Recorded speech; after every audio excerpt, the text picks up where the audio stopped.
আমি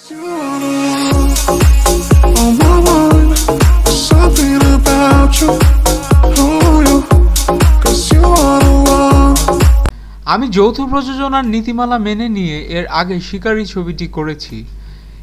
শিকারী ছবিটি দেশ এবং বিদেশে অনেক সুনাম কুড়িয়েছে। নবাব ছবিটিও যৌথ প্রযোজনার সকল নীতি মেনেই করা হয়েছে। এই ছবির জন্যই আজ মন্ত্রী মহোদয়ের সঙ্গে দেখা করে বিষয়টি তুলে ধরেছি। আমি আমার ছবিটি নিয়ে কথা বলেছি। নবাব ছবিতে বাংলাদেশের পুলিশের ভাবমূর্তি উজ্জ্বলভাবে তুলে ধরা হয়েছে। এই ছবিটি দেশ বিদেশে সাড়া ফেলবে আমার বিশ্বাস, এমনটাই বললেন ঢালিউড সুপারস্টার শাকিব খান। রোববার 18 জুন দুপুরে মন্ত্রণালয়ে তথ্যমন্ত্রী হাসানুল হক ইনুর সঙ্গে সাক্ষাৎ শেষে তিনি কথা বলেন। শাকিব খান ছাড়াও এ সময় উপস্থিত ছিলেন তথ্য সচিব মর্তুজা, এফডিসির ব্যবস্থাপনা পরিচালক তপন কুমার ঘোষ, ইফতেখার উদ্দিন নওশাদ, জাজের কর্ণধার আব্দুল আজিজ, নায়িকা নুসরাত ফারিয়া সহ আরও অনেকে। শাকিবের কাছে জানতে চাইলে যৌথ প্রযোজনার নামে প্রতারণা হচ্ছে এমন ইস্যুতে আপনার অবস্থান কি?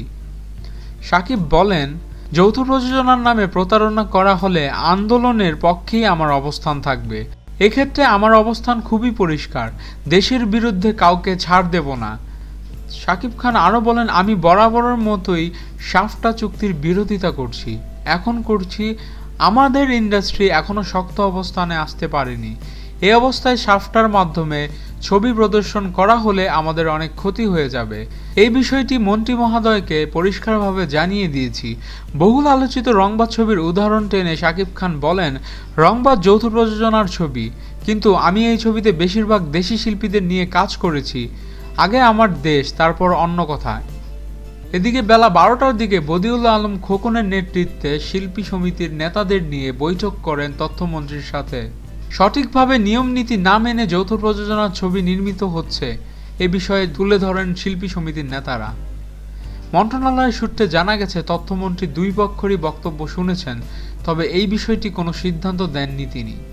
আপনাদের মতামত কি এখনই কমেন্টস করে জানান, এবং আমাদের ভিডিও ভালো লেগে থাকলে অবশ্যই চ্যানেল সাবস্ক্রাইব করতে ভুলবেন না। ধন্যবাদ।